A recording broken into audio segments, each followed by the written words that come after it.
Greetings, this is the Grumpy Old Slan, and today we're going to be looking at the February 1926 issue of Weird Tales. The cover shows a man that seems to be struck by a literal lightning bolt. It almost looks like a physical object and not a flash of electricity, but there we go. Certainly eye-catching. Let us quickly look at the table of contents, which features 14 pieces of fiction, including 3 serials, part 1 of one, part 2 of another, and the conclusion of a third. And there's also a few pieces of verse in the mix.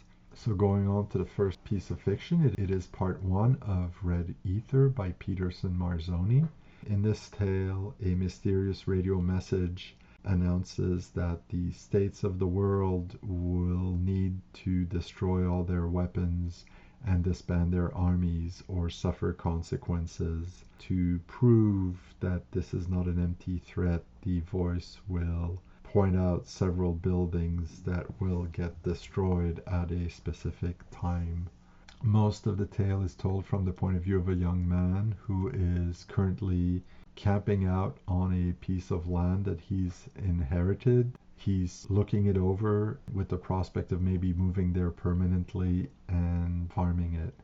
However, right now he is only sleeping there temporarily, though he is in contact with the rest of the world because of his hobby of listening to radio and having lugged all the necessary equipment with him to his camping ground. So he is aware of what's happening in the world, though he keeps doing his thing. He finds out that the land has changed from what he remembers of his youth when he last was there. He will find that he has new neighbors. The neighbor, of course, is the mad scientist who has been threatening the world with the best of intentions, but maybe not the best means to achieve his end. And of course, the mad scientist has a beautiful daughter. The protagonist will slowly figure out what's happening. The episode ends as the President of the United States asserts that he will not give in to these threats, and our mad scientist calling him a fool for trying to use force and swearing that the authorities will find out what real force is. And we'll find out what happens in the next issue of the magazine. Next, we have The Isle of Missing Ships. This is another one of Jules de Grandin's investigations by Seabury Quinn. And in this one, de Grandin has been hired by Lloyd's of London to investigate the disappearance of several ships in the South Pacific. He will, of course, figure it all out, but not without some adventures involving pirates and a local tribe. And his friend and narrator, Dr. Trowbridge, and him will survive thanks to de Grandin's intellect and knowledge and guts. I really enjoyed those a lot, and it's not surprising that de Grandin is a mainstay in the pages of Weird Tales. And it's followed by The Word of Santiago by E. Hoffman Price. 2 master swordsmen are to meet in a duel, something that is frowned upon in more modern society. This is set in modern times. They nevertheless have committed themselves to this duel, and they will meet and fight. And after the duel, the victor will find out that his opponent, Don Santiago, actually had a car accident on his way to the duel, but not even death could prevent him from honoring his word. Quite an entertaining little tale, and it is followed by The Avenging Hand by Roy Wallace Davis. In this one, 2 brothers are on an island. The older brother works for a forestry company there. There's a couple of young scientists on the island too who are trying to get the secrets of a healing medicine that the natives have that is supposed to have miraculous healing powers. The younger brother is visiting his older sibling his older brother will talk to him about some sort of man-beast, and the older brother will have an encounter with this man-beast and kill it. However, in the process, he will lose an arm. Now, the natives have a superstition that if this creature is killed, it will keep haunting the village forever, and they want to avoid this. And what they decide to do is to graft the arm of the dead creature to the older brother. That way, part of it is still alive and it will not haunt them. Tale end as the arm takes over and will strangle the older brother. Certainly in the vein of all those stories with body parts getting grafted, having a mind of their own, something that we've seen before in the pages of this magazine. The story lacks the suspense that other better tales, I'm thinking here of the Hands of Orlac, would have. This is followed by Phantom Billiards by Frank E. Walker. Two brothers suffer quite a tragic death. However, they still meet once a year to play billiards in their old house. Now, the new owner of the house doesn't believe in ghosts. In the process of moving in, he has removed the pool table from the house. When the night comes and the ghosts find that their one source of pleasure, playing pool together, is gone, they will go to the new owner, berate him, and say that he will now have to suffer as they do, and they attempt to cause him to kill himself. However, his wife, who is less incredulous about ghosts, has a feeling something is wrong and will burst into the room at the last moment and save him. The next morning, he believes it was all a dream, and she hides what little evidence there was so that he will not realize what really happened. It was a fun little story. I quite enjoyed it, though I feel the fact that the main protagonist doesn't really suffer any consequences for what he's done a little bit disappointing. It is followed by a weird story reprint of The White Dog by Feodor Sologub. This is a Russian tale I'd never heard of before. I have done a reading of this. I quite enjoyed it. It's quite different from what we might expect, in large part, I believe, because it comes from a different tradition of storytelling. I feel it's worth checking out. It is followed by The Thing in the Glass Box by Sewell Peaslee Wright. In this one, the narrator meets up with an old friend who has been accused of murder, manages to arrange to meet him in his cell.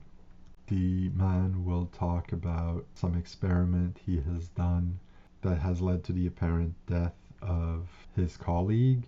They have managed to extract the life essence from animals and then recreate the body of an animal and reinsert the life essence so that a duplicate of the animal has been made. They've done this many times and they feel it's time for a human test. His colleague insists on being the first guinea pig, and as the life essence is removed, the spirit of the man will move around, and at a prearranged time he was supposed to be reinserted into a new body. However, it turns out the body is clearly inhabited by some evil spirit, and what they apparently hadn't accounted for was the actual soul. They just dealt with the life force. There being no soul, the recreated human would be pure evil, and so the scientist killed his former colleague, realizing that his soul wasn't there, and that is why he is accused of the murder. Most people don't believe him, of course. The narrator offers to help him.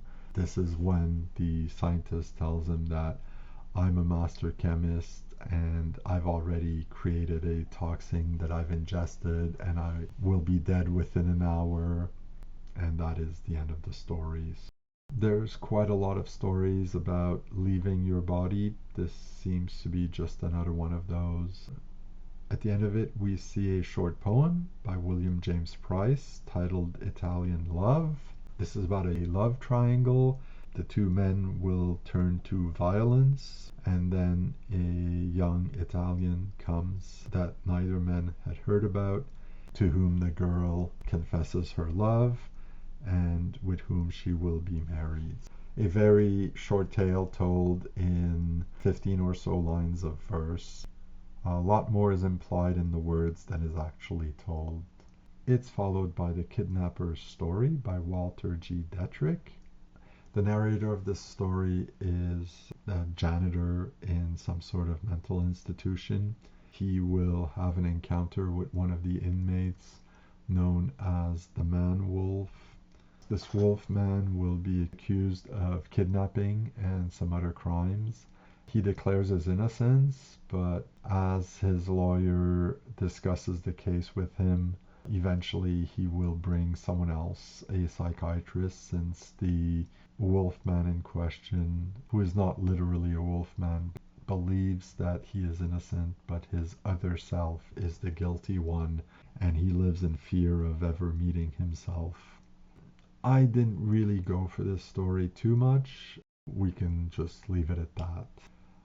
Next is part 2 of On the Dead Man's Chest by Eli Colter, a member of a club all comprised of hardened atheists, has been starting to have second thoughts on the whole thing and has decided to prove to his friends that there might be something after death, and he will have given them each some information as to what to do or what would happen after his death, which occurred at the end of part 1. And now we see some of this play out. One of the things he told one of his friends was that if he could, he would come back in a better body than the one he had, for he was partly crippled and disfigured. While no one feels that he could be replaced, a new member of the club, who is his opposite in almost every way, is starting to win over the hearts and minds of the club members with his genial ways. And while some are still doubtful near the end of this installment, some are starting to think that the new member is actually their friend reincarnated. And we will find out if that is actually the case in the next issue. This is followed by The Other Half by Edwin L. Sabin. This is the story of a man who travels using his own airplane and who advertises that he will take a passenger from Omaha to the coast. And an old man answers his advertisements. We come to find out this old man is searching all over the western US for something. We're not quite sure what. The plane then has to make an emergency landing, which it does on the top of a mesa. As the pilot starts working on repairs for the plane, the passenger walks around and will find a skeleton. What he's been looking for all this time is the second half of a coin that he has. He finds it on this skeleton. Then the pilot starts to tell him what happened, how this skeleton came to be here.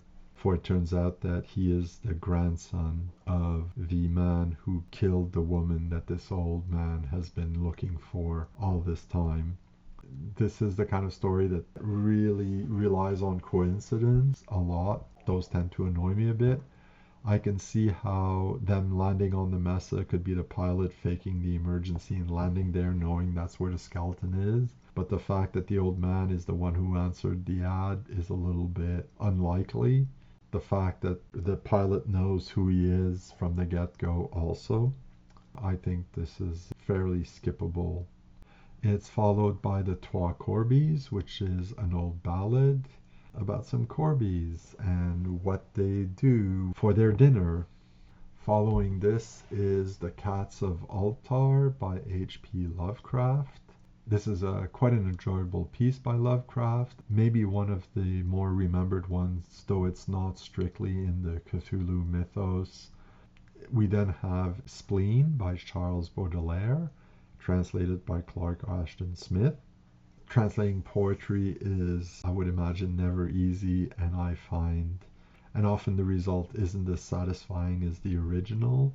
This does work quite well. I think Smith's efforts here paid off. We then have the final installment of The Waning of a World by W. Elwyn Backus. Our adventurers on Mars have managed to defeat the Emperor. However, things don't settle down quite so easily. Many nobles are enraged at the fact that one of the Earthmen will marry the daughter of the newly crowned Emperor. They will stage a revolt. It will partly succeed, and it will result in the Emperor, his daughter, and the Earthmen escaping in their sphere and going back to Earth, where they arrive ready to tell their adventures. Of course, they've managed to bring back rare jewels and gold, thus securing their finances for the rest of their lives. And the story ends as the protagonist and his new wife go on a trip in the Canadian wilderness to enjoy their time together.